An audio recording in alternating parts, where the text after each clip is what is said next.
kusema ukweli mbele ya Mungu na mbele ya wananchi, tusidanganye wananchi.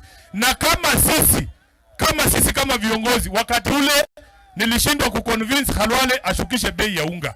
Nikasema baba anitoe kwa hiyo mkutano. Wakaenda wakatafuta Kalonzo wamekaa na hao kina Ichungwa, pia wamesema hawawezi kushukisha bei ya unga, ati nyinyi mko sawa tu. Wanasema nyinyi mzigo ya maisha haijawalemea. Sasa ukiangalia hao watu wanaishi dunia nyingine, kwa sababu mwanaume ambaye anafunga mshipi kwa kiuno ya shilingi 1450, 450, hii yangu ni 2000 na nilinunua 2013 baba, unajua hiyo siku. Mwanaume anafunga kwa kiuno mshipi 450,000, hapa matungu eka moja ni pesa ngapi?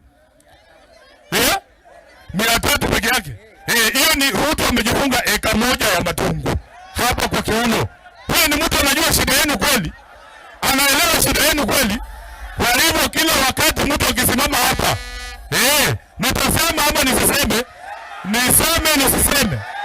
Ukisimama hapa unadanganya wananchi kwamba maisha yao yamekuwa bora zaidi, lazima utuonyeshe maisha gani yamekuwa bora. Wewe mfuko yako iko sawa, wananchi wanazidi kuumia. Kwa hivyo wananchi, mimi nataka nikomee hapo, niwaambie mimi kila siku nitasimama kwa ukweli na nitasimama na wananchi. Niko hapa na chairman wa Disability League wa ODM.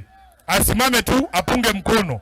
The chairperson of the Disability League of ODM, Mheshimiwa Nixon Kakiri yuko hapa. Esewa Haroma Mnyanga nende wandayo. Asante sana.